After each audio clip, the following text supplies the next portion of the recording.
راديو إيرنا ناصع دمص إرتراويان زخبركم سمعتنا على توزينا نهو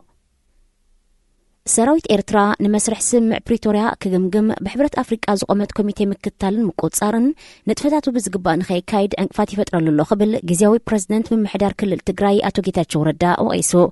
بعربع سرجعتو جنبتا بكتما مقالة أمونغوتا كوميتين جزياوي من محدار كل التجراي استخايدة نيزة مدرخ التحوارتا كوميتي ميجر جنرال ستيفن رادينا نتجوار سمع بريتوريان مفتاح ادكي حوحتن مقوصار أبسفل عليك وبيتاتنا يتكلل تزواويرو 5 عزبة تكليتو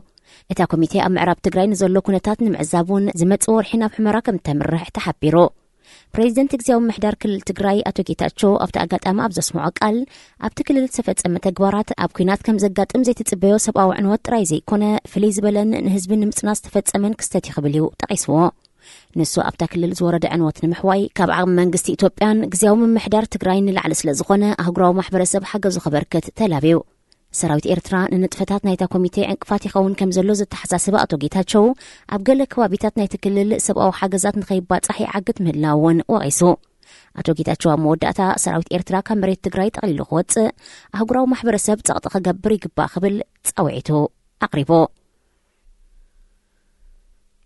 بسنكتي اب تاريخ إثيوبيا زنوحه مخانو زنجرلو لبع حمام شروخ ل7 مليون حزبين حدقات قليعهم زلو تحبيرو اب اديس ابا زركب ጨንፈራ ዋሃድስ اب ጉዳያት ሕብራት ሃገራት ኣብ ዘውፅኦ መግለጺ እቲ ለበዳን ኣብ ክልል ደቡብን ከባቢታት ሲዳማን ይስፋሕፍሕ ብምህላው 17 ሚልዮን ህዝቢ በቲ ሕማም ናይ ምልካፍ ሓደጋን ጽላሊዎ ከም ዘሎ ኣጠንቂቑ እቲ ቤት ጽሕፈት ብሐሙስ 18 ጉንበት ኣብ ዘውፅኦ ጸብጻብ እቲ ለብዒ ኣብ 54 ንኡስ ዞቦታት ናይቲ ሃገር ኣብ ዝርከባ 348 ምምሕዳር ከባቢታት ከም ዝተዘርግሕን ዛጊት 6157 ዝኾኑ ተርእዮታት ናይቲ ሕማም ከም ዝተመዝገበን ሓቢሩ እቲ ጸብጻብ ብተወሳኺ ብሰንኪ ሕማም ሸሮኽን ንሱ ዘስዓቦ ጠንቀታትን ዛጊት 94 ሰባት ከም ዝሞቱ ኣተሓሳሲቡ ኣብ ክልል ሶማልን ኦሮሚያን ዝወረደ ሓያል ዝናብ ዘስዓቦ ዕለቕለቕ ልዕሊ 196,000 ተፈናቐልቲ ብምህላዎም በቲ ለበዳ ብቐሊሉ ከይልከፉን ናብ ካልእ ክፋላት ህዝቡን ከይስፋሕፍሕን ተሰጊሎ ነቲ ለበዳን ምግታእ ህጹጽ ግብረ መልሲ ንምሃብ ሰብኣውን ፊናንሳውን ሓገዛት ክልገሰሉ እቲ ኣካል ሕብራት ሃገራት ዝኾነ ትካል ጸዊዑ شروخ ወይ ኮሌራ መጽሬቱ ዘይሓለወ ኣጠቃቅማ ዓይኒ ምድርን ኣመጋግባን ዝኽሰት ውጻት ብምስዓብ ክሳብ ሞት ዘብጽሕ ተመሓላላፊ ሕማምዮ ቤት ምክሪ ጸጥታ ሕብራት ሃገራት ጽባሕ 23 ጉንበት ኣብ ጉዳይ ሱዳን ህጹጽ ኣኼባ ክካየድ ምዃኑ ተሓቢሩ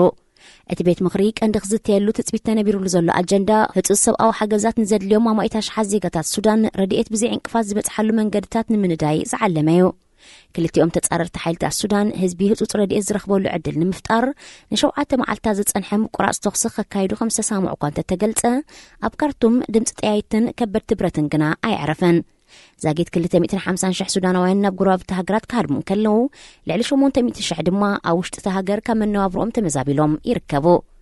ብሰንኪ ሓደ ወርሑ ሓሊፉ ዘሎ ግጭት ወተሃደራውን ሓይልታት ሱዳን ልዕሊ 676 ሰባት ከም ዝተቐትሉ ጸብጻባት ሃገር ይሕብር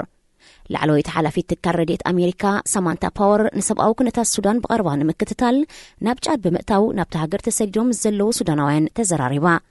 أمريكا أوشت السودان قرابتن تفناقلوم نزلو زيغاتات السودان نوتوس حاجة الزوعل أستات 100 مليون دولار لكيسالا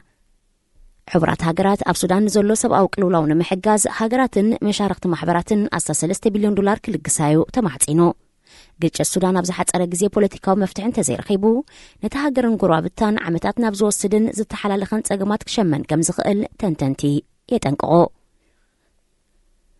ዝኸበርኩም ሰማዕትና ዜና ኣብ ዝተፈጺሙሎ ሬድዮ ኤረና ናጻ ድምፂ ኤርትራውያን